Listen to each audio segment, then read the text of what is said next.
네, 어벤져 전략회 6월 11일 수요일 순서 진행하도록 하겠습니다. 여러분들 제도라는 게 있지 않습니까? 제도라는 거는 오랜 어떤 이 민주주의 발전 절차에 따라서 하나의 제도가 만들어지기까지는 꽤 오랫동안의 투쟁과 그다음에 또 논의들이 있어 왔습니다. 근데 노예제 폐지라든지 또 참정권의 어떤 여성 참정권의 부여라든지 그러니까 이런 것들이 참 여러 가지 어떤 어려움과 많은 사람의 노력 끝에 만들어졌고, 근대 민주주의가 설립되면서 삼권 분립이라는 어떤 제도적인 기반이 만들어졌습니다. 특히 우리나라도요, 건국이 되면서 이 삼권 분립과 함께 검찰이라는 제도가 만들어져서 기소를 담당하는 그런 검찰청이 만들어져 왔고 지금까지 쭉 이어져 오고 있습니다. 그런데 이 이재명 민주당 정권은요, 보면 아주 특징적인 게 바로 그동안 우리가 쌓여왔던 많은 제도들을 한꺼번에 사실상 자기들의 어떤 이해관계 필요성에 따라서 완전히 바꿔버리는 이러한 만행들을 지금 저지르고 있는 것 같습니다. 이재명 정권의 특성은 결국 이 제도를 붕괴시킴으로 인해서 그것도 제도로 붕괴를 어떤 합리적인 이유와 목적, 국민 다수의 어떤 이유, 필요 이런 것이 아니고 자기의 어떤 범죄 혐의, 자기들에 대한 수사 이런 것들을 막기 위해서 무차별적으로 제도를 바꿔내고 있습니다. 그런 게 지금 현재 이루어지고 있는 것 같은데, 오늘 민주당이 검찰을 아예 없애는 법안을 오늘 발의를 했습니다. 민주당이 오늘 검찰 해체 법안을 오늘 발의를 했는데, 이 요지는 그렇습니다. 현재 있는 검찰청을 없애고 공소청과 중수청으로 나눈다는 겁니다. 공소청은 공소만 담당하는 거죠. 즉 기소만 할 수 있는 거예요. 여기에 검사가 있는 겁니다. 그 다음에 중수청은 중대범죄수사처인데 여기는 행안부 밑에다가 이 조직을 둔다는 거예요. 즉 검사들 중에서 너 검사 떼고 수사관으로 가려면 가라. 가서 중수청 가서 수사해라. 아니면 공소청에서 그냥 기소만 해라. 이런 식으로 검찰을 모두 다 사실은 갈라버리고, 이 중수청에는 뭐 이 검찰이 하던 수사를 할 수 있는 것들, 즉 수사하는 사람과 기소하는 사람을 따로 만들어 버린 거죠. 그러니까 이름으로 인해서 검찰은 그동안 수사를 하고 기소를 함께 했지 않습니까? 근데 그 권한을 나눠버림으로 인해서 사실상 검사의 역할, 그리고 기소를 담당하는 검사와 수사를 담당하는 검사 이렇게 나눠져 버리는 검찰을 형해하는 법안을 오늘 발의를 했습니다. 이게 그동안 민주당이 바라던 검찰의 폐지겠죠. 그러니까 지금 검찰의 기능이 수사와 기소의 두 가지라면, 수사하는 중수청과 기소를 전담하는 공소청은 나눴잖아요. 네. 이게 얼마나 참 지나가는 개도 웃을 수밖에 없는 어처구니 없는 짓이냐면은, 좀 며칠 전에 뭐 어제는 대장동, 그저께는 저 공직선거법 재판부에서 헌법 84조 불소추 특권, 불소추 특권, 대통령 재임 기간 중 거기에 그 소추에 뭐가 들어갔어요? 수사, 기소, 재판 다 들어가 있다고 그랬죠? 네, 수사, 기소, 재판 다 들어가 있는 개념으로 봤단 말이에요. 수사를 해야지 기소를 하고, 네. 기소를 해야지 재판을 할 거 아닙니까? 그러니까 그 소추라는 개념에는 기소 플러스 재판, 네. 이게 다 들어가 있는 거예요. 그거는 통합 해석을 해놓고, 그건 통합적으로 자기들한테 유리하게. 예. 그러고 나서 이제 검찰이 갖고 있는 이 기능은 또 저런 식으로 쪼개놨는데, 며칠 전에 제가 이제 조응천, 거기가 이제 검찰 출신 아니에요. 그분하고 한 방송에서 뭐 토크할 기회가 있었는데, 조응천 의원도 이렇게 얘기하더라고요. 설령 저렇게 나누더라도 이 공소청이 중수청을 지휘 통제를 해야 된다. 네. 그래야지 일관성이 생기고 뭐 하지. 지금처럼 저 중수청은 뭐 미국식 뭐 FBI 뭐 그런 것처럼 행안부 외청으로 갖다 놓는다는 거 아니에요. 그럼 완전 따로따로 놀아요. 네네. 그러면 아닌 말로 뭐 개판 나는 거죠. 네. 네. 자, 이제 이렇게 되면요, 제일 좋아하는 사람이 누굴까요? 범죄자들이 제일 좋아하겠죠. 특히 권력형 그죠?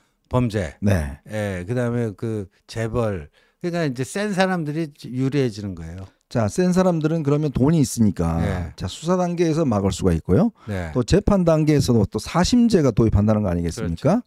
헌법재판소까지 이제 재판을 만약에 하게 될 경우 사심제가 도입이 되는데, 자, 이렇게 되면 정말 권력자들과 돈 있는 사람, 부자들은 정말 좋습니다. 어떤 시기든지 언제든지 자기의 범죄를 빠져나갈 수 있는 방법이 있어요. 즉, 중대범죄수사청 단계에서 뺄 수가 있고, 또 공소청 단계에서도 뺄 수가 있고, 재판 단계에서 손을 쓸 수가 있고, 사심까지 가버리면 또 한없이 시간이 늘어지고, 자, 이렇게 많은 혜택을 주고 있습니다. 근데 말로는 이들은 국민을 위한 것이라고 이야기하지만, 국민들 이거 원할까요?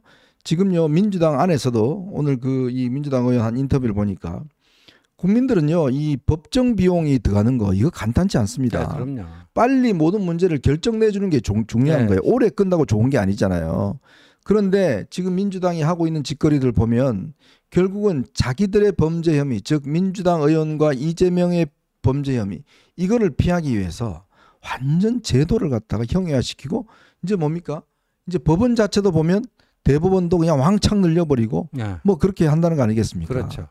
이게 이제 입법 권력과 행정 권력 양쪽을 다 그냥 강하게 쥐고 있기 때문에 가능한 건데, 저렇게 되면요, 진짜 우리나라 이제 사법 형사사법 시스템은 사실상 형해화되는 것 아니냐.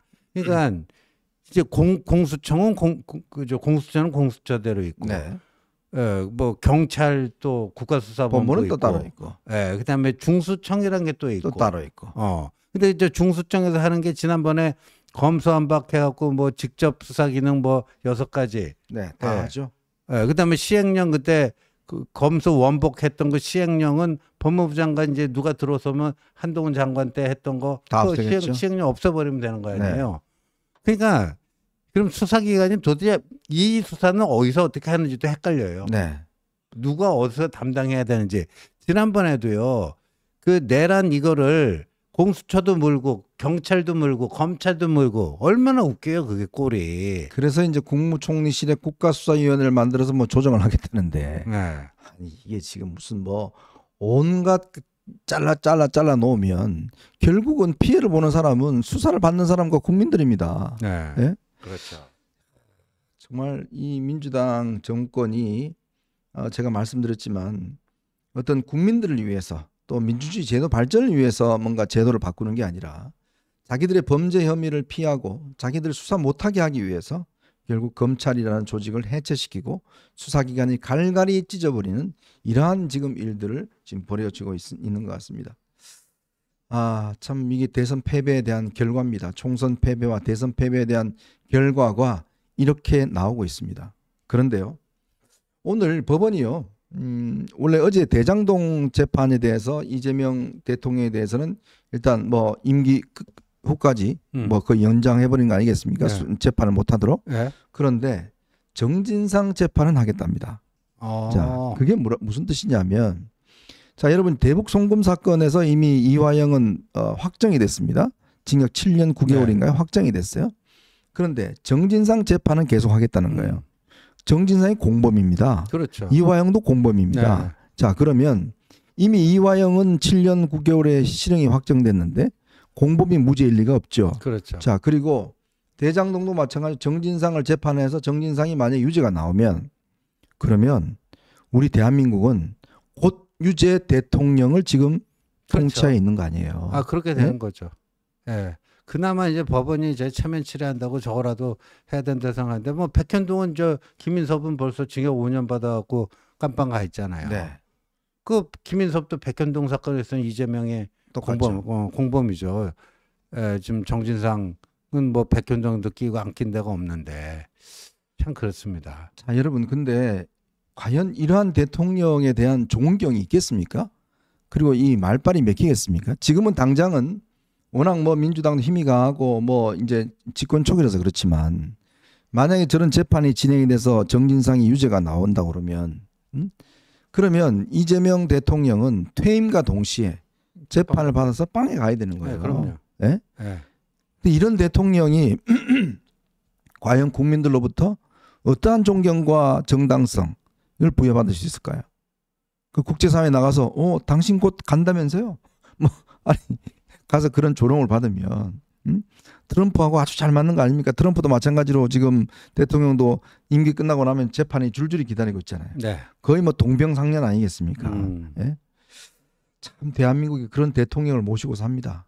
그런 대통령 밑에서 참 하고 있는데 글쎄요, 참 이게 도대체 나라의 꼴이 뭔지 모르겠습니다.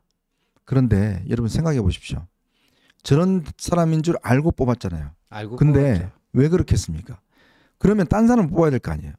딴 사람은 도저히 저 사람보다 더 못하다는 것 때문에 안 뽑은 거 아닙니까? 그러니까요. 예? 단적으로 이야기하면 자, 이재명 대통령을 저런 이유로 뽑지 말아야 되는데 그러려고 옆에 보니까 저 후보는 더 찍기 싫다는 거예요. 그게 이번 선거의 메시지입니다. 국민의 메시지가.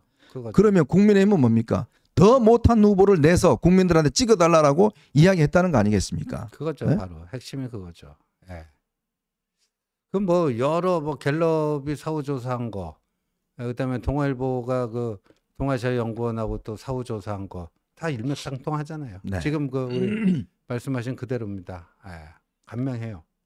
참 보수를 대표한다는 정당에서 어떻게 곧 범죄자가 확정될 그런 사람보다도 더 못한 후보를 내서 국민들에게 찍어달라고 이야기를 한 것인지, 자 그렇다면 그것에 대한 책임은 져야 될 텐데 제가 좀 더 이야기하겠지만 정말 국민의힘 상황이 더 골 때리는 상황으로 전개가 되고 있는 것 같습니다. 자, 오늘 여러분들과 함께요, 저희가 세 가지 이슈를 좀 이야기를 해볼까 합니다.